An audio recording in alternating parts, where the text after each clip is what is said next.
할렐루야. 네, 오늘도 기도의 자리에 나온 여러분들을 주님의 이름으로 축복하고 환영합니다. 오늘은 사도행전 12장 1절부터 17절의 말씀에 의지해서 기도의 응답 앞에서 나의 태도는 이라는 말씀 제목으로 오늘 함께 은혜를 나누도록 하겠습니다. 말씀 봉독해 주시겠습니다. 오늘 말씀은 사도행전 12장 1절에서 17절 말씀입니다.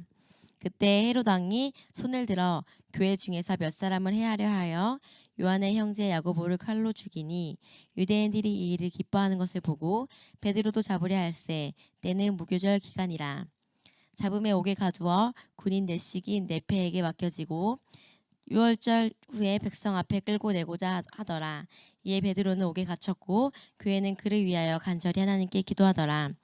헤롯이 잡아내려고 하는 그 전날 밤에 베드로가 두 군인 틈에서 두 쇠사슬에 매어 누워 자는데 파수꾼들이 문 밖에서 옥을 지키더니 호련히 주의 사자가 나타나매 옥중에 광채가 빛나며 또 베드로의 옆구리를 쳐 깨워 이르되 급히 일어나라 하니 쇠사슬이 그 손에서 벗어지더라.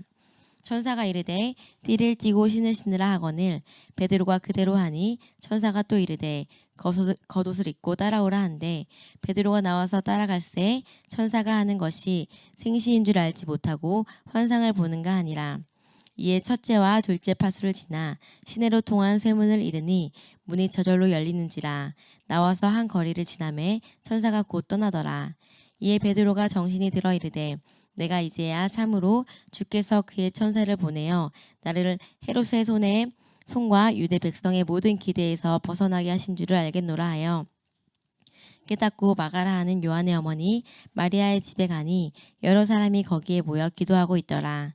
베드로가 대문을 두드린데 로데라 하는 여자아이가 영접하러 나왔다가 베드로의 음성인 줄 알고 기뻐하여 문을 미처 열지 못하고 달려 들어가 말하되 베드로가 대문 밖에서 섰더라 하니 그들이 말하되 내가 미쳤다 하나 여자아이는 힘써 말하되 참말이라 하니 그들이 말하되 그러면 그의 천사라 하더라. 베드로가 문 두드기를 그치지 아니하니 그들이 문을 열어 베드로를 보고 놀라는지라. 베드로가 그들에게 손짓하여 조용하게 하고 주께서 자기를 이끌어 옥에서 나오게 하던 일을 말하고 또 야고보와 형제들에게 이 말을 전하라 하고 떠나 다른 곳으로 가니라. 아멘. 아멘. 네, 지금 사도행전 누가는 계속 그때라는 단어를 이야기하면서 이러한 일들이 띄엄띄엄 일어난 것이 아니라 멈추지 않고 계속 성령님의 역사하심이 일어났던 그 긴박성과 그 액션성을 지금 계속 이렇게 표현하고 있습니다.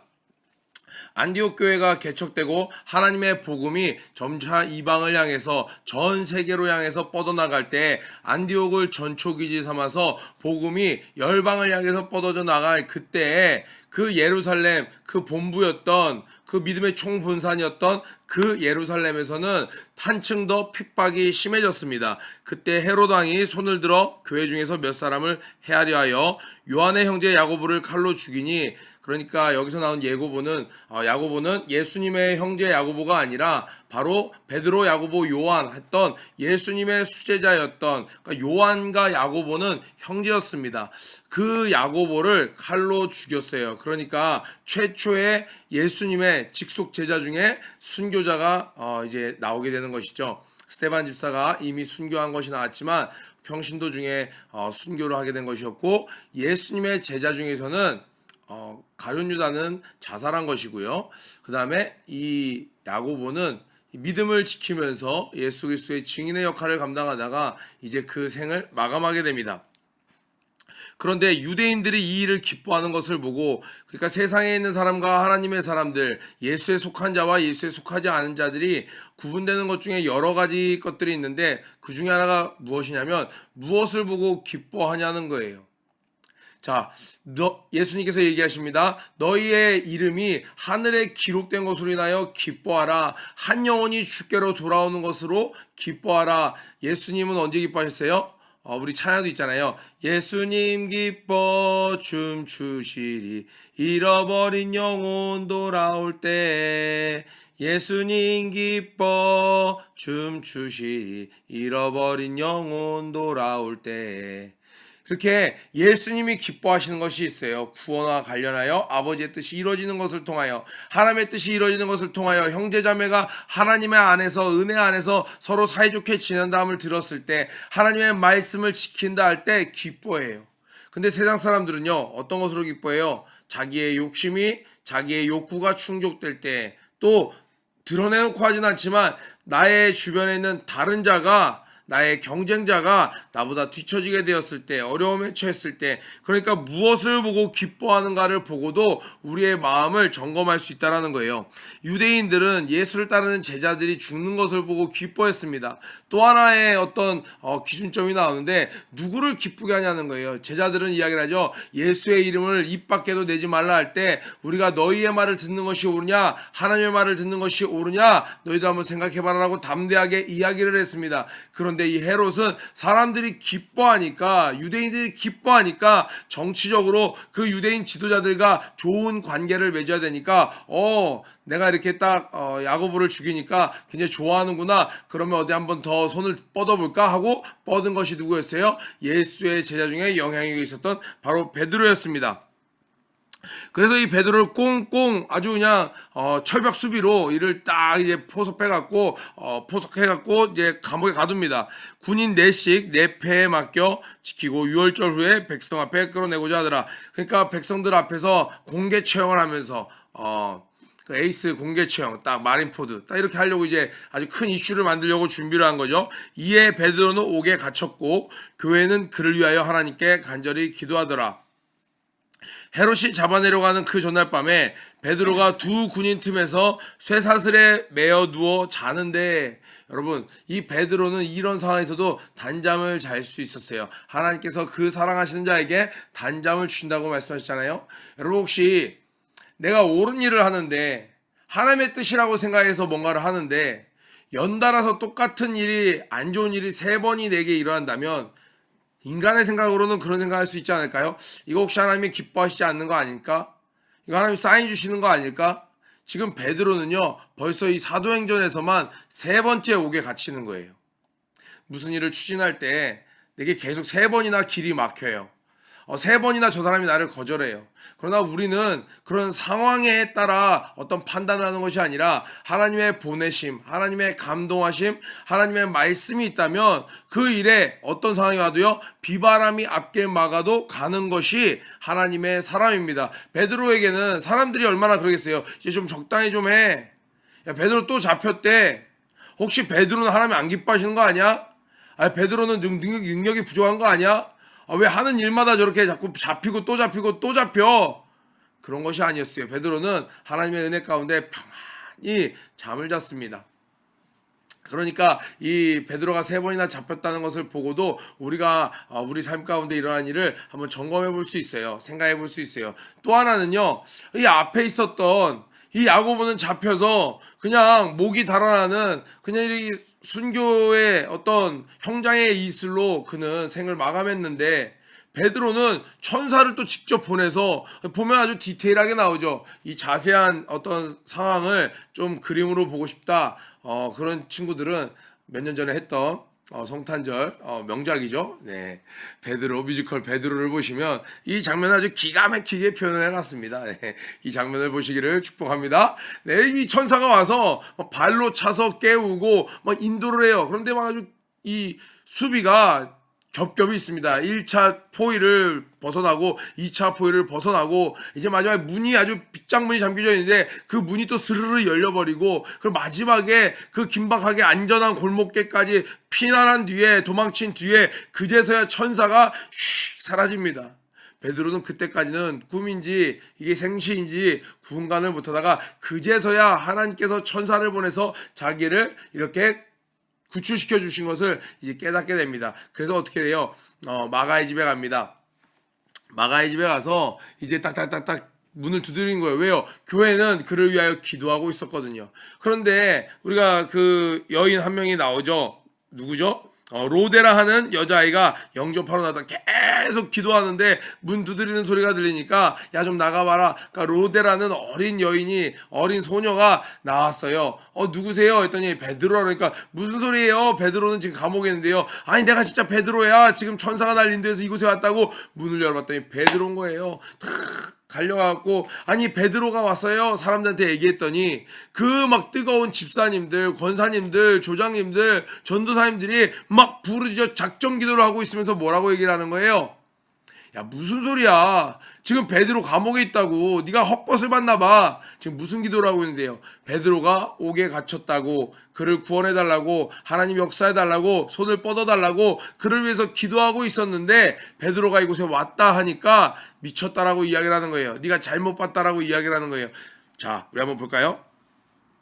15절입니다.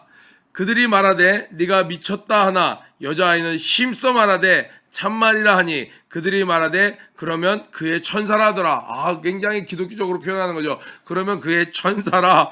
베드로가 문 두드기를 그치지 아니하니 그들이 문을 열어 베드로를 보고 놀라는지라.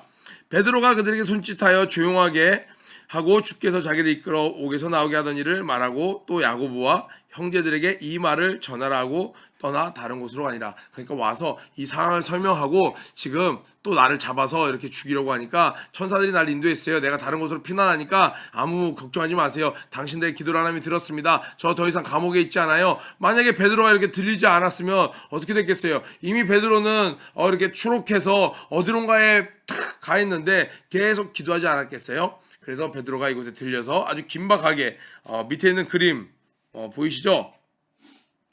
반딧불을 들고 있나요? 호롱불 같은 거네요. 호롱불을 들고 딱 베드로가 이제 이야기를 하는 거죠. 자, 그런데 여러분 로데라는 어린아이는 어떻게 어른들에게 가서 야 천사야 네가 귀신이야 잘못 본 거야 라고 해도 그는 가서 아니다 그는 베드로라고 강력하게 이야기할 수 있을까요? 어른들이 이야기하는데도 직분자들이 자기에게 얘기하는데도 이 로데가 직접 자 볼까요? 영접하러 나왔다가 베드로의 음성인 줄 알고 베드로의 음성을 직접 들었기 때문에 베드로가 누군지 몰라요. 베드로의 음성을 들어본 적이 없어요. 베드로 아저씨의 이야기를 음성을 들어본 적이 없으면 긴가민가 했겠죠. 사기꾼인가 보다 보이스피싱인가 보다 했겠죠. 그런데 베드로의 음성인 줄 알고 가서 베드로가 왔어요 라고 이야기를 한 거예요. 여러분이 성령이 충만해서 하나님의 음성을 듣는다면 예배 시간에 이 말씀 가운데 이게 그냥 글자가 써 있는 거야. 그냥 느낌이겠지가 아니라 야, 이 말씀을 통해 오늘 나에게 말씀하시는가를 분명히 알면 여러분 어떤 상황에서도 확신할 수 있어요. 내가 말씀을 붙잡고 내가 충만하여 기도 생활하는 친구들은요. 하나님의 음성을 알아요. 학교 선생님이 너 이거 아니야 라고 말해도 아니에요. 친구들이 다 아니라고 해도 하나님이 나에게 응답 주신 거야 분명히 알 수 있어요. 로데가 어린 소녀였지만 베드로의 음성을 듣고 베드로인 줄 알 수 있었습니다. 우리도 날마다 큐티하고 날마다 말씀을 들을 때 하나님의 음성을 분별할 수 있는 우리들 되길 축복합니다. 아멘. 또한 우리 선생님도 한번 더 깊이 한번 나눠보길 원해요. 우리 임원들도 한번 나눠보길 원해요. 야고보와 요한이 친형제였어요. 야고보와 요한 친형제였어요. 그런데 이 야고보는 가장 먼저 죽은 제자가 되었고 요한은 우리가 알고 있는 사도 요한이에요. 가장 늦게 죽는 사도가 되었습니다. 어떤 제자들은 그렇게 감옥에 갇혔는데 천사를 보내서까지도 구원해 주시기도 하고 어떤 제자는 정말 외면하는 것처럼 그렇게 죽기도 하고 또 어떤 제자는 형제인데도 불구하고 같이 구했어요. 이 어머니가 와서 그러잖아요. 하나는 나중에 예수님 우편에 좌편에 앉혀달라고 했더니 야 그것은 그 준비한 자들이 있어. 그 자리를 위해 예비한 자들이 그 자리를 차지할 거야. 너희들이 내가 마시는 이 잔을 마실 수 있겠느냐? 이 고난을 마실 수 있겠느냐? 했대 이 야고보가 예! 탁 이야기를 했거든요. 저도 그 잔을 예수님처럼 그 고난을 받겠습니다. 다 충분히 할 수 있습니다. 기꺼이 하겠습니다. 라고 했거든요. 그때 정말 가장 먼저 순교하게 되는 역사가 있었어요. 우리가 왜 이 사람은 일찍 죽고 이 사람은 늦게 죽고 왜 베드로는 3번이나 옥에 갇히고 인간의 능력으로 인간의 이해력으로는 하나님의 뜻을 다 이해할 수 없습니다. 오직 감사하면서 나아가는 거예요. 어떻게 감사하면서요? 하나님은 늘 더 좋은 것을 주시고 하나님은 늘 실수하지 않으시고 하나님은 늘 완벽하시며 가장 선하신 뜻을 이루어 나가고 계신다는 것을 믿는 것이죠. 베드로가 그 상황에서 천사가 깨우는데 나도 야고보처럼 죽겠나이다 하고 그 자리에 버티는 것도 아름다운 것이 아니고 야고보를 하나님께서 그 처형되는 것을 통하여 많은 사람들의 마음을 격동케 하고 그 첫 제물로 그 제자 중에 야고보를 선택하셨는데 살아남겠다고 막 변절하고 막 모릅니다. 예수 모릅니다. 그것도 아름다운 것이 아니고 하나님께서 우리에게 인도하시는 길을 믿음으로 따라가는 것이 가장 아름다운 신앙이라는 거예요. 아멘. 오늘 우리 친구들은 기도의 응답 앞에서 어떤 태도를 갖습니까? 어제 우리 선생님들, 우리 중고등부 임원들 각각 MT를 단합대를 했어요. 기도를 많이 했을 거예요. 비가 그치게 해달라고, 하나님 화창한 날씨를 허락해달라고. 굉장히 어제 쥐락펴락 하시는 분, 그는 예수 그리스도, 어제 날씨가 와 이건 기적이다 싶을 정도로 너무 화창한 하늘이 날씨를 하나님이 허락해 주셨다가 중간에 이게 태양은 분명히 눈에 보이는데 비바람이 막 몰아치는 일도 있고 우리가 해야 될 건 뭐예요? 오직 감사인 것이죠. 근데 어떤 사람들은 와 대박이다 그냥 우연이다 라고 하는 사람도 있지만 어떤 사람들은 기도했던 사람들은 야 하나님이 역시 기도를 들으시네, 하나님께서 우리를 역시 역전의 하나님이시네, 예상치 않았던 것을 주시네, 하나님은 우리의 기도 응답에 우리가 온전한 반응을 할 때 더욱 기뻐하신다는 것을 아시고 오늘도 하나님께 감사 영광 올려드리는 하루 되길 주님의 이름으로 축복합니다. 구호 외치고 기도 마치도록 하겠습니다. 고 준비 런앤플레이 시작. 모든 일에 주님 주님하는 하루가 되자. 오늘도 승리하세요.